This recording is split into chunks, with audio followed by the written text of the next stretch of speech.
Bonjour à tous, c'est Roby du Ch'ti iPhone.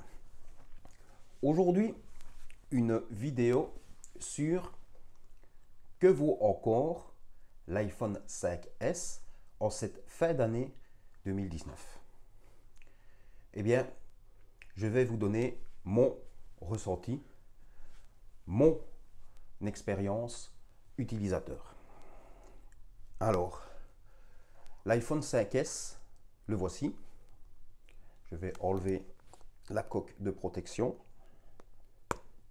Je conseille toujours de protéger votre téléphone, quel qu'il soit, iPhone ou Android, toujours d'une petite coque de protection, comme celle-ci ou un autre modèle, et toujours d'un verre trempé afin d'éviter de casser votre téléphone, d'endommager votre téléphone et peut-être, si vous avez le malheur de faire tomber votre téléphone, qu'il ne soit plus utilisable. Petite parenthèse faite, voici donc l'iPhone 5S en version Gold que je possède. Cet iPhone date maintenant de 2013. Et oui, l'iPhone 5S est sorti en 2013. La date exacte, je ne m'en souviens plus. Certainement, dans ces zones-ci, septembre, c'est souvent les sorties de chez Apple. Aujourd'hui, nous allons être en fin 2019. Nous sommes en fin 2019 et nous allons franchir le cap en 2020. Ce qui veut dire que ce téléphone va partir dans sa 7e année. 7 ans plus tard, mon iPhone 5S est toujours là. Il fonctionne toujours. Bien évidemment, sur ces 6 ans passés, ce petit téléphone a été bien entretenu. Il ne lui est pas arrivé de grands malheurs. Il n'est pas tombé. Si même il soit tombé, il est tombé, excusez-moi, c'est pas très grave parce qu'il était toujours protégé. Bien évidemment, il a quelques défauts. Je ne sais pas si vous le verrez à la caméra. Voilà quelques petites griffes, micro-griffes. Mais dans l'ensemble, il est toujours très propre. Le gros défaut des iPhone 5S au niveau esthétique, c'était les chanfreins. Les chanfreins, c'est quoi? Je vais essayer de vous montrer. C'est ceci qui brille. C'est ça qu'on appelle un chanfrein. Les bords, qui sur certains modèles, s'écaillaient, se rayaient facilement. Quand, bien évidemment, on l'utilisait, l'iPhone 5S, sans aucune protection. Bien évidemment, on aime tous bénéficier du design d'origine de son téléphone, mais encore une fois, il est beaucoup préférable, beaucoup mieux, de se servir d'une protection dorsale, même si je la mets simplement. Ça cache bien évidemment le design d'origine. Ça ne reste, excusez-moi encore une fois, que mon conseil, protégez vos smartphones, vos téléphones. Donc on était sur ce fameux design, un design ancien, avec bordure, non borderless, avec la face arrière en alu, les côtés en alu, le châssis en alu, que je vous montre ici, les antennes.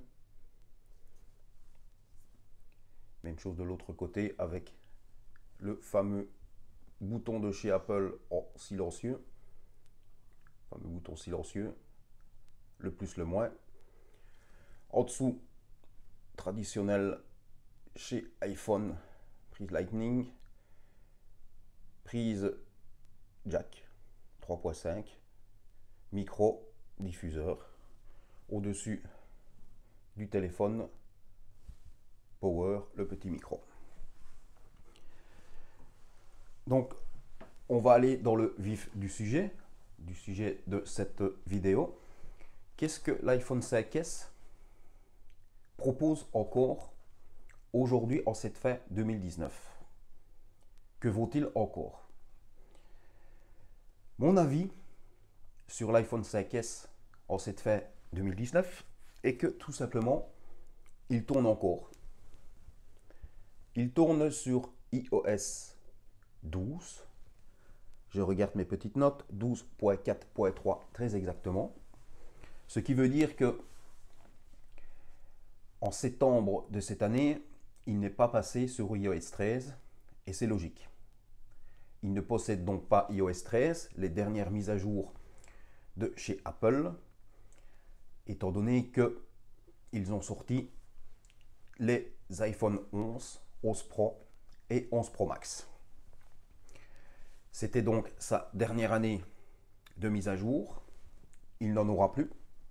Il ne passera donc pas les autres mises à jour. Il restera sur cette iOS 12.4.3 très exactement. Qu'est-ce que cela veut dire? Ça veut dire qu'il va tout simplement continuer à fonctionner sur cet OS, sur cet iOS très exactement.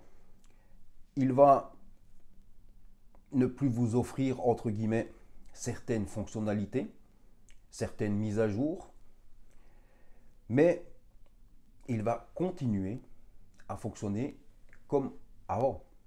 Vous allez toujours avoir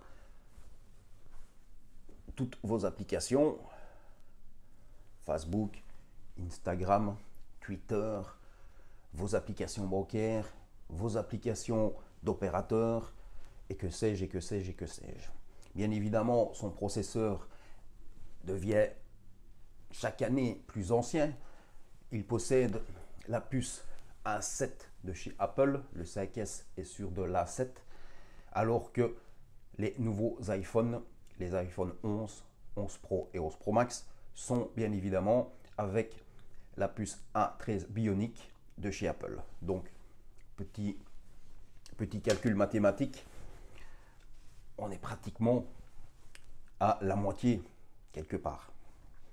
Mais est-ce que ça veut dire que ça ne fonctionne plus? Non. Ça fonctionne toujours. L'iPhone 5S fonctionne toujours. Fonctionne toujours très bien selon moi, selon mon expérience à moi. Et j'ai toujours été satisfait de ce petit téléphone. Pourquoi? Beaucoup vont me dire, mais pourquoi? Tout simplement parce que son form factor, ses dimensions si vous préférez, sont très petites, ou du moins petites, parce que il embarque une dalle, un écran si vous préférez, de 4 pouces. À l'heure actuelle, les constructeurs font de plus en plus grand. La mode, quelque part, c'est d'avoir un smartphone de plus en plus grand. Ce qui, selon moi, encore une fois, selon mon expérience à moi, cause un problème important. Le problème, il est le suivant, c'est que les dimensions du téléphone augmentent.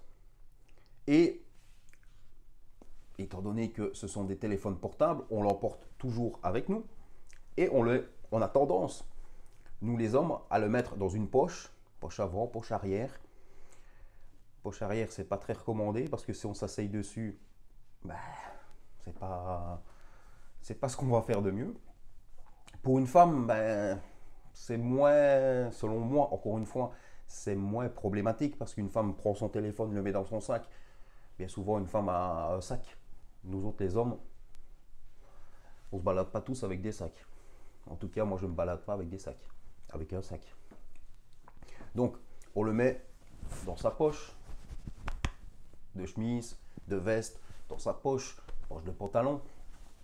Et ce form factor, ces dimensions si vous préférez, sont selon moi les plus intéressantes. Abandonnées depuis longtemps par les constructeurs, mais moi j'ai toujours apprécié ce form factor, ces dimensions qui se résument en un seul mot, des dimensions compactes, et qui pour moi sont, comment vais-je vous dire, c'est un téléphone portable. Nous l'emportons avec nous. Et être compact, c'est l'emporter partout avec nous. Avec un encombrement minimum. Un petit comparatif, en gros, qui est petit. Je vais vous comparer, par exemple, l'iPhone 5S en form factor, que voici, avec un iPhone 6S, que voici. Je vais vous montrer à la caméra les form factors. Vous remarquez bien évidemment que les form factors sont déjà différents. L'encombrement de celui-ci est plus important que celui-là. Ce modèle 6S, 6, 6S, 7, 8, parce que il faut savoir que la version iPhone 6, iPhone 6S, iPhone 7, iPhone 8 restent les mêmes dimensions que celle-ci. Les seules différences que vous allez avoir sont bien évidemment les capteurs. Le 7 n'aura plus cette ligne blanche qui est une antenne en réalité. Quelques petits changements esthétiques. Ce qui se passe dans les versions différentes de chez Apple, c'est-à-dire 6, 7 et 8, c'est tout simplement à l'intérieur. Tout simplement les puces, les qualités d'écran et beaucoup d'autres choses que je ne vais pas nécessairement vous citer dans cette vidéo. Donc c'était juste un petit comparatif, je dis bien petit comparatif, pour vous expliquer tout simplement que le form factor, pour moi, est important. Il est important parce que je préfère avoir un téléphone compact que d'avoir un grand téléphone. Oui, bien évidemment, certains vont me dire une chose. Pour le contenu, avoir un form factor plus grand, je prends ce que j'ai sous la main, c'est-à-dire celui-ci, 4,7 pouces de dalle, écran si vous préférez. Regardez un contenu YouTube, Netflix ou que sais-je, regardez une vidéo, un film, quoi, n'importe quoi. C'est plus agréable de le regarder sur un form factor, sur des dimensions plus grandes, c'est-à-dire là que là. Je suis tout à fait d'accord avec vous. Maintenant, il faut savoir que dans mon expérience utilisateur à moi, j'ai ce qu'on appelle un combo, ce que j'appellerais un combo. Et un combo, c'est quoi? C'est que je combine deux appareils. Dans ce cas-ci, deux appareils de chez Apple, l'iPhone 5S et l'iPad deuxième génération. Là, pour ceux qui me répondraient, regardez une vidéo sur YouTube, regardez un film sur Netflix, c'est vrai, ils ont raison.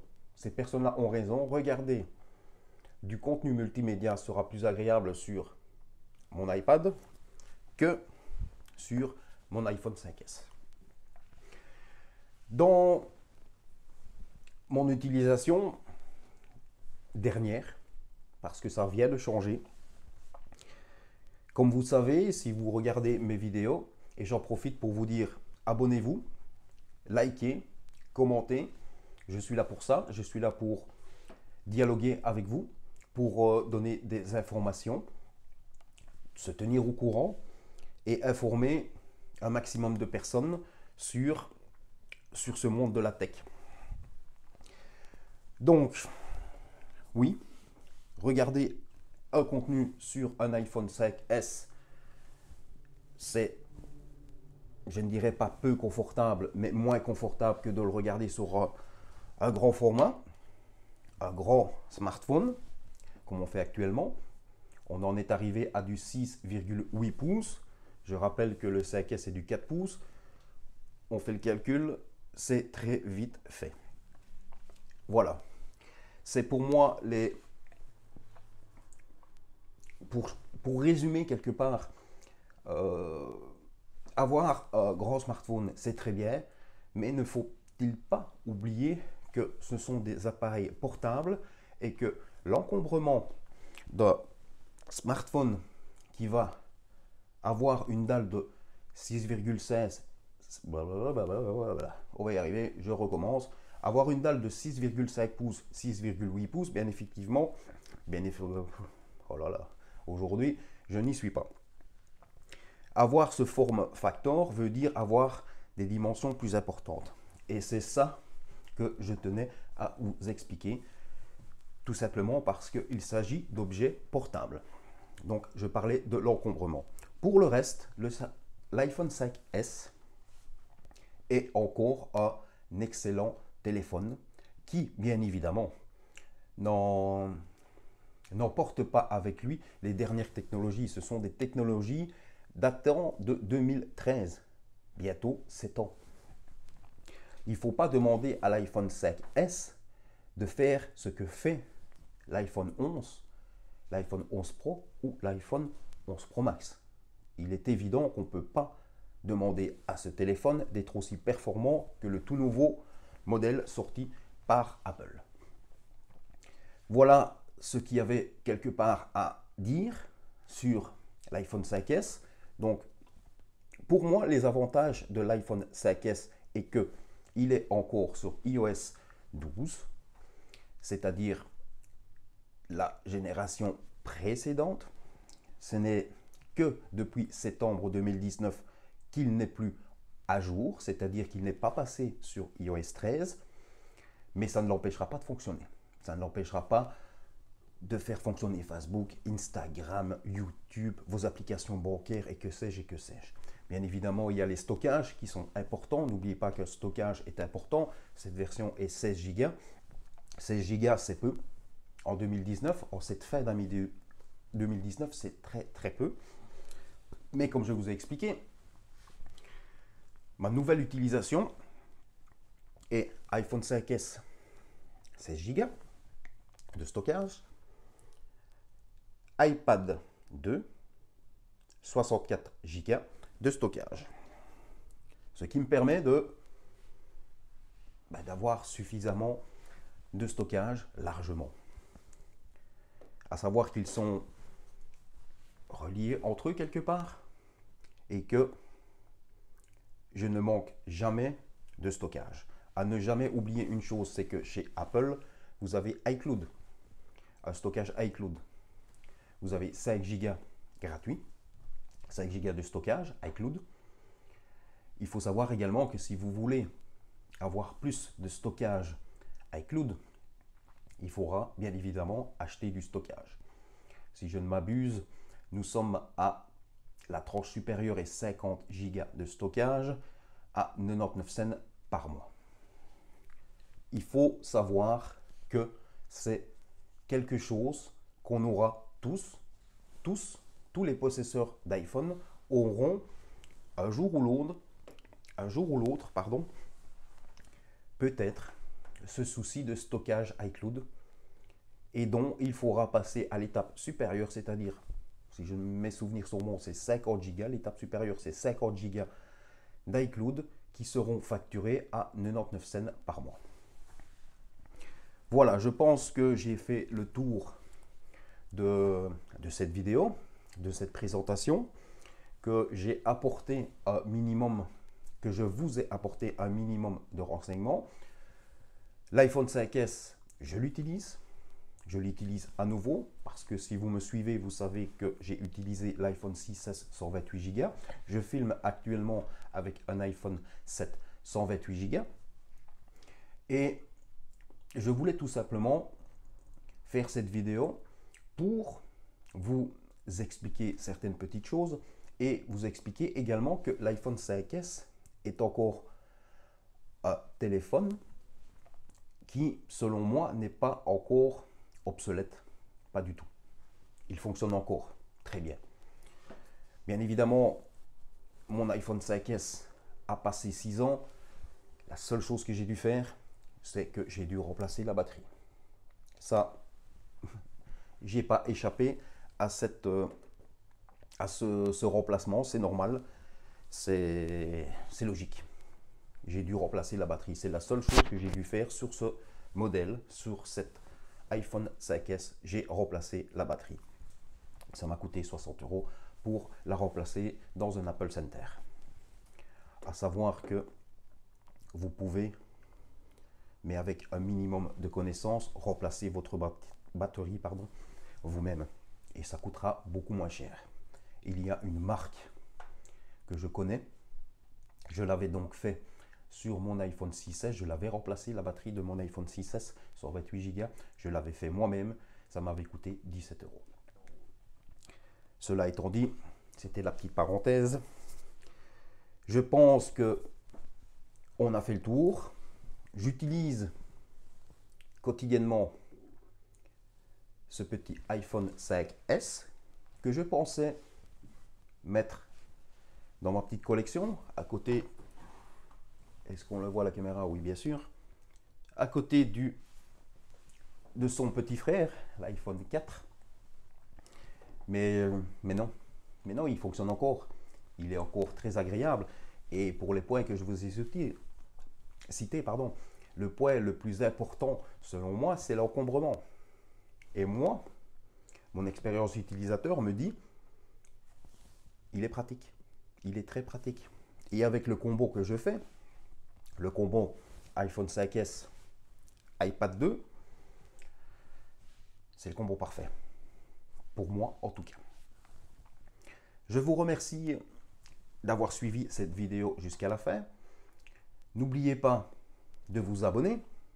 N'oubliez pas d'activer la cloche pour avoir les notifications, c'est-à-dire savoir quand je sors une nouvelle vidéo. N'oubliez pas les pouces bleus, ça fait plaisir. Plaisir de savoir que je vous apporte quelque chose, que les renseignements que je vous donne sont utiles, que mon expérience utilisateur peut vous servir. Et c'est le but de mes vidéos, c'est le but de cette chaîne, c'est d'apporter un maximum de renseignements, un maximum d'expérience utilisateur. Au revoir à tous et à la prochaine vidéo. Ciao, ciao, merci.